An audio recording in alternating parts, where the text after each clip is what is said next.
to everyone tuning into this video. And this is another episode of the Value Circle NPO Spotlight. And today we have Rina Sharma, who is the COO of Parwarish Care Foundation. Thank you so much, Rina, for joining us today. So, thank you so much for having me here and giving me this platform, to talk about what we do and why we are here. It's absolutely my pleasure.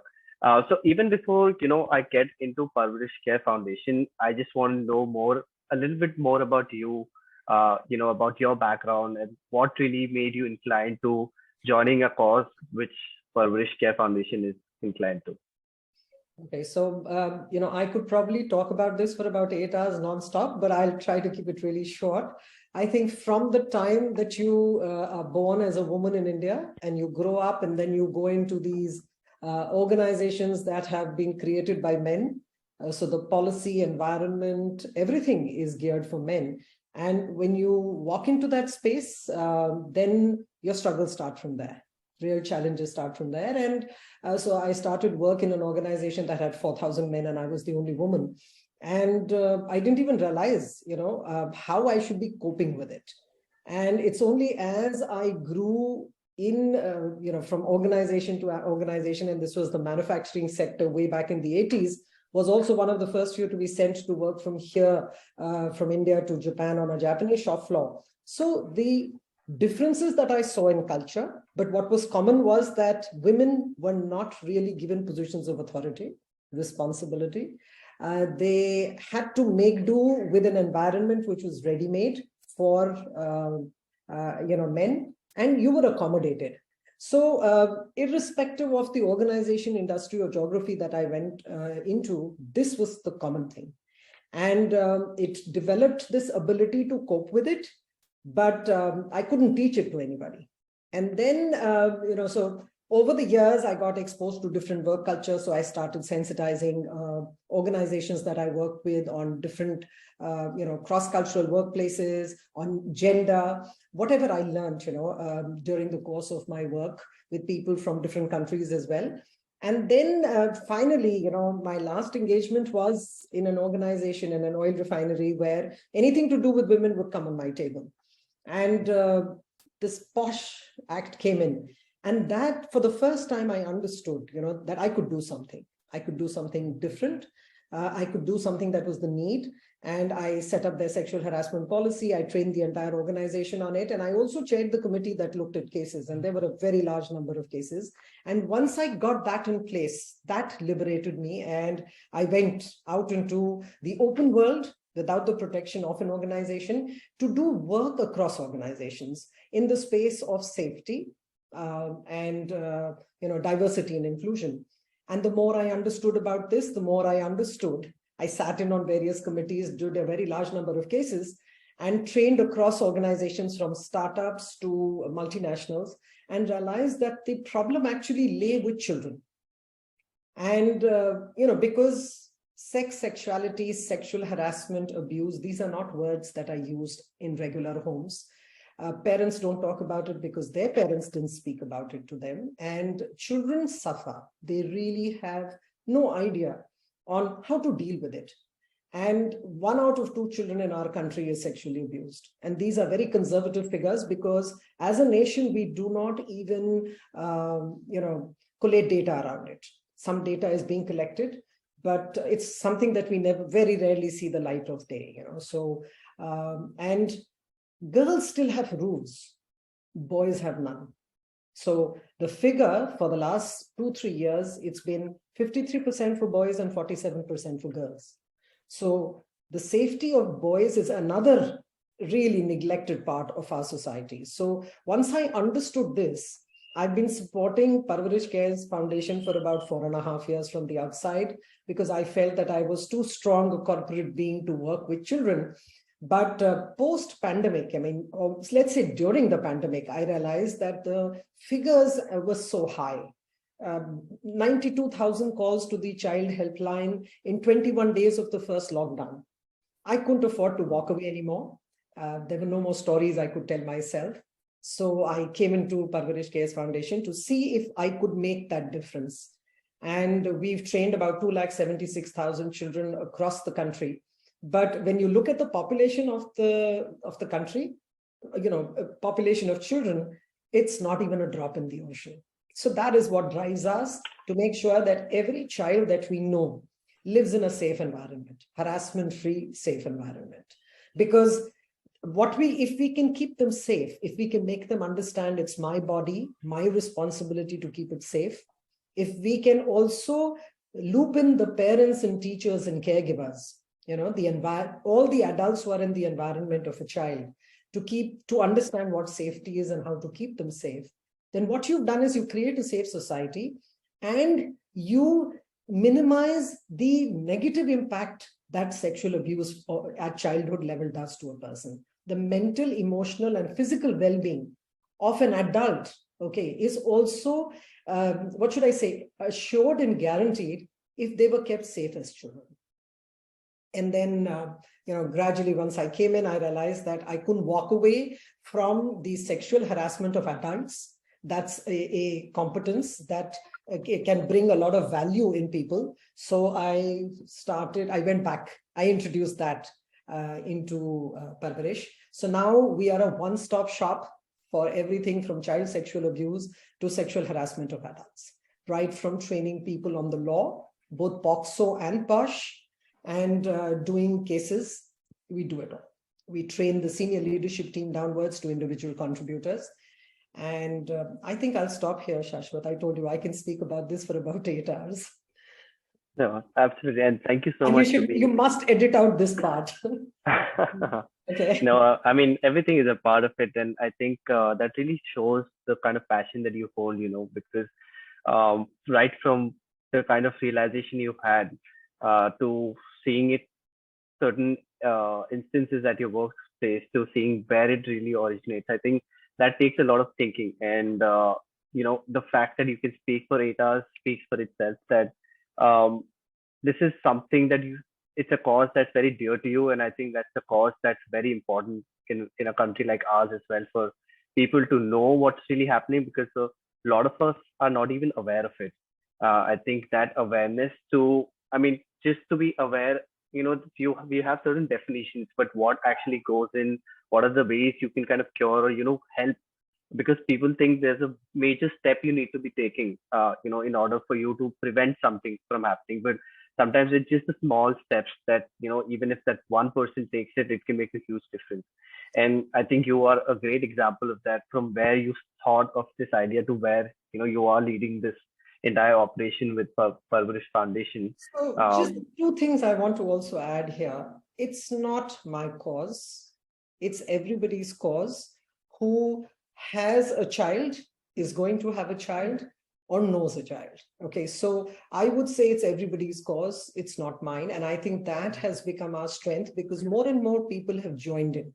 Okay, and thanks to social media, and I would not have been able to do any of this, even the numbers that we've achieved, if it hadn't been for a very young, dedicated workforce.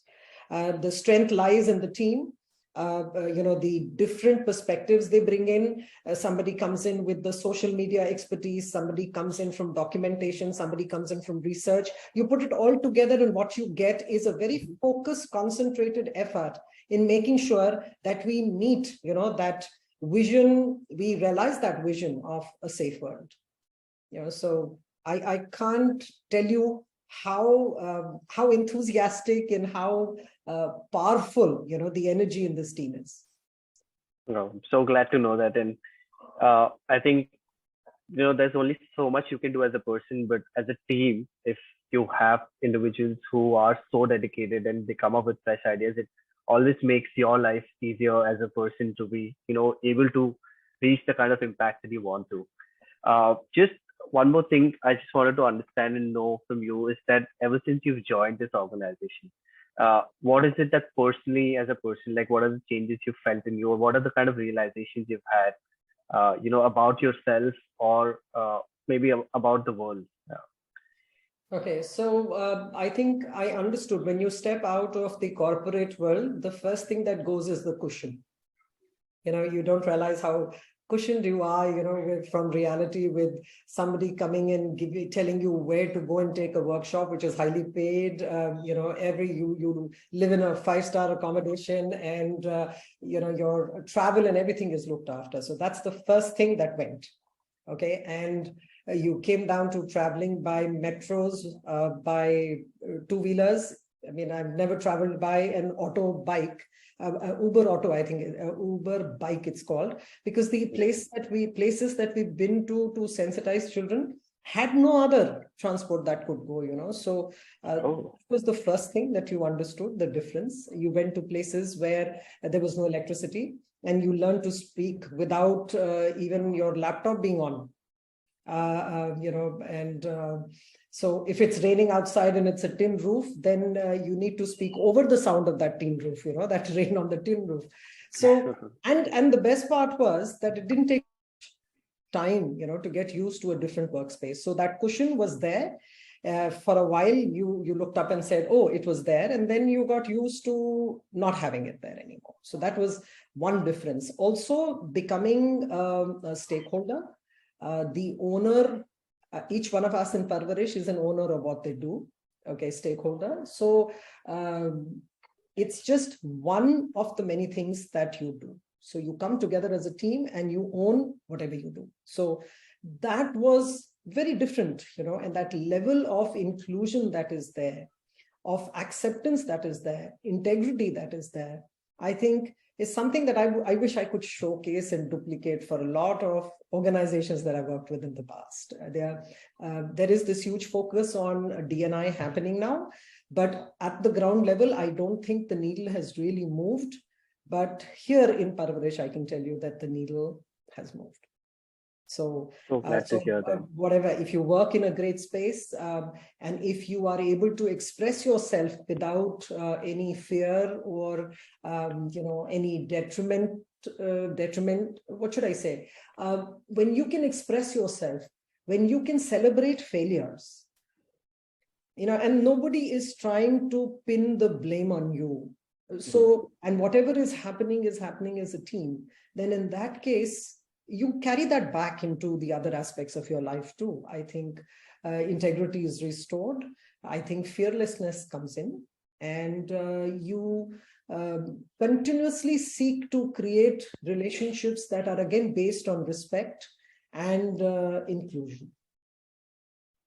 No, it's such a nice feeling because I've spoken to a lot of different organizations, and before this job, I used to actually work with another company where we used to develop games for trainings and corporate trainings. And there I would see that the culture is one of the biggest places where they lack, because the openness to speak without fear, like you mentioned, is such a like one of the biggest factors, because then it really restricts your employees to grow, which in turn kind of affects your growth as an organization, right? So if I you think have most that, people leave right, because of this. It's not the role or the man. I mean, it's probably the manager. It's not the role. It's not the salary.